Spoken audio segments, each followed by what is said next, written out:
Good morning students. हम वाक्य भेद की प्रैक्टिस एक्सरसाइज कर रहे थे। 10 क्वेश्चन हमने कर लिए थे।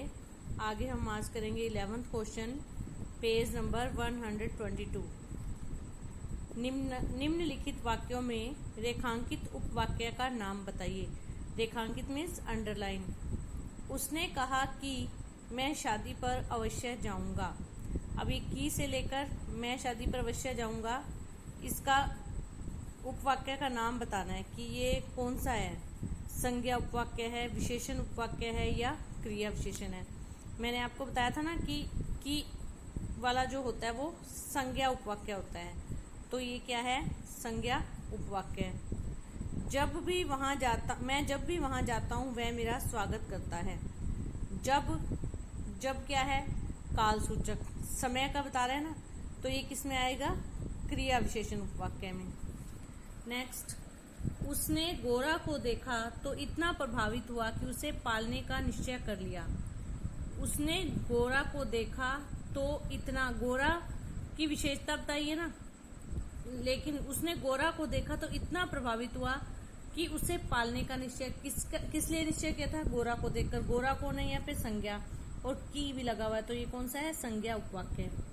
नेक्स्ट, यह वही व्यक्ति है जिसने मुझे धक्का दिया था। अब अंडरलाइन में जो वही व्यक्ति, ये संज्ञा है और उसकी विशेषता है कि उसने धक्का दिया, तो ये क्या है? विशेषण उपवाक्य। सब जानते हैं कि हमारे अफसर भ्रष्ट और बेईमान हैं। संज्ञा उपवाक्य। वह जहां भी जाता है एक नई समस्या खड़ी कर देता है। जहां का स्थानवाचक क्रिया विशेषण, तो ये कौन सा उपवाक्य है? क्रिया विशेषण उपवाक्य। जो लड़का कल आया था वह मेरा बेटा है। जो लड़का, अब ये संज्ञा है लड़का और उसकी विशेषता क्या है? मेरा बेटा है। मेरा, तो यहाँ पे विशेषण उपवाक्य है।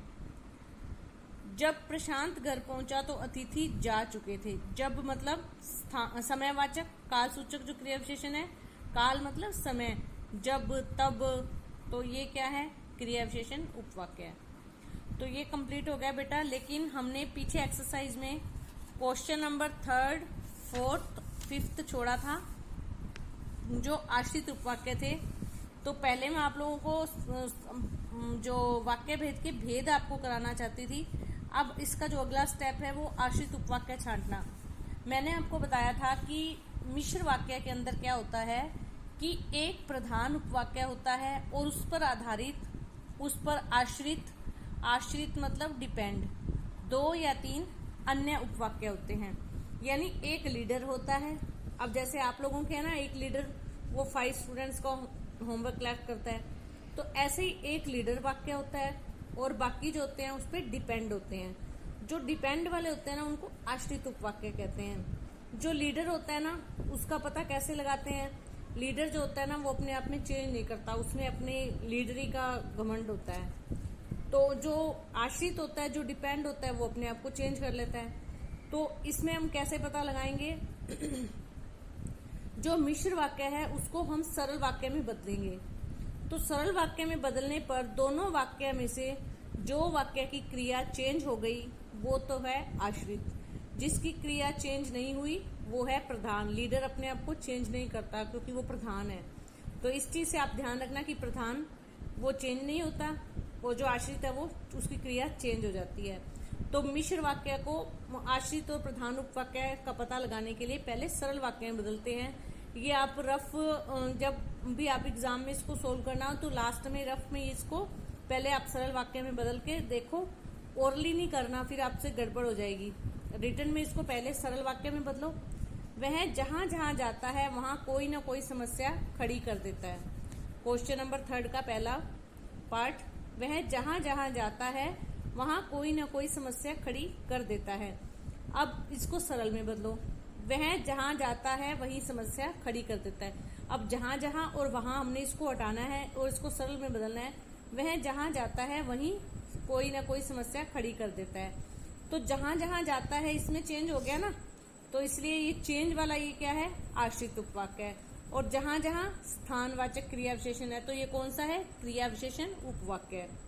नेक्स्ट, जहां जहां वह गया उसका भव्य सम्मान हुआ। भव्य होता है बहुत ज्यादा सम्मान हुआ।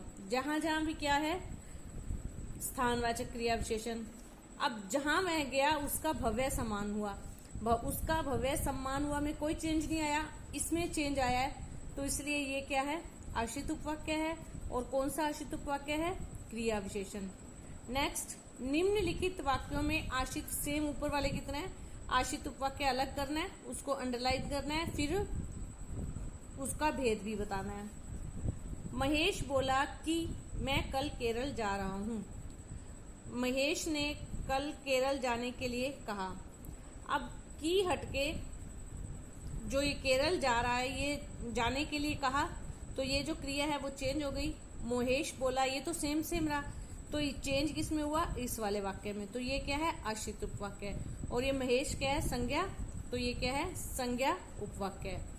नेक्स्ट, आपका वह लड़का कहाँ है जो छत से गिर पड़ा था। वह लड़का कल छत से गिर पड़ा था, कहाँ है, वह लड़का कल छत से गिर पड़ा था, कहाँ है। अब वह लड़का कहाँ है जो कल छत से गिर पड़ा था, सेम है। आपका वह लड़का कहाँ है, इसमें चेंज आ गया, तो ये क्या है, आश्रित उपवाक्य है। कहाँ, जो ये क्या है, स्थानवाचक क्रिया विशेषण, तो ये क्रिया विशेषण उपवाक्य है। वे सैनिक कहाँ हैं जिन्होंने शत्रु के वायुयान गिराए थे। वायुयान बोलते हैं एरोप्लेन को। वे सैनिक कहाँ हैं जिन्होंने शत्रु के वायुयान गिराए थे। वे सैनिक कहाँ हैं, तो जिन्होंने शत्रु के वायुयान गिराए थे की जगह क्या हो जाएगा, शत्रु के वायुयान गिराने वाले सैनिक कहाँ हैं। तो वे सैनिक तो वैसे के वैसे रह गए, वे सैनिक कहाँ हैं, शत्रु के वायुयान गिराने वाले वे सैनिक कहाँ हैं। तो शत्रु के वायुयान गिराने वाले हो गया, तो गिराने, यहाँ पे क्रिया जो है वो चेंज होगी, गिराए थे की जगह गिराने वाले, तो ये आश्रित उपवाक्य है। और ये कौन सा आश्रित उपवाक्य है, जिन्होंने, विशेषण उपवाक्य है। सैनिकों की विशेषता बताइए ना कि जिन्होंने शत्रु के वायु। नेक्स्ट, अंग्रेज जान गए थे कि भारत को स्वतंत्रता देनी पड़ेगी। अंग्रेज जान गए थे भारत को स्वतंत्रता देनी पड़ेगी। अब ये की हटेगा तो इसका चेंज जो है दूसरे वाक्य में आ रहा है, तो वो दूसरा आश्रित उपवाक्य है। और कौन सा है, संज्ञा आश्रित उपवाक्य है। नेक्स्ट, रामदयाल ने कहा कि मैं विपत्ति में सदा आपका साथ दूंगा। विपत्ति में सदा आपका साथ दूंगा आश्रित उपवाक्य है, और ये संज्ञा उपवाक्य है। नेक्स्ट, जीवन में ऐसे बहुत से अवसर आएंगे जब तुम्हारी याद आएगी। जीवन में बहुत से अवसरों पर तुम्हारी याद आएगी, तो ये पहला जो इसका जो वाक्य है वो चेंज हो रहा है, तो ये क्या है, आश्रित उपवाक्य है। और ऐसे बहुत से अवसर यानी इस कालवाचक, तो ये कालवाचक क्रिया विशेषण। मेरे जीवन का मुख्य उद्देश्य है कि ज्ञानार्जन करूं। मेरे जीवन का उद्देश्य ज्ञानार्जन करना है, तो ज्ञानार्जन करूं चेंज हो रहा है, तो ये आश्रित उपवाक्य है। मेरे जीवन का मुख्य उद्देश्य है कि, मेरा जीवन यहाँ पे संज्ञा होगी, और की वजह से ये संज्ञा उपवाक्य है। आज हम इतना ही करेंगे बेटा, बाकी के इसके थोड़ा सा पार्ट रह गया और एक नेक्स्ट क्वेश्चन हो रहा है, कल हम इसको वाक्य भेद को कंप्लीट कर देंगे। धन्यवाद।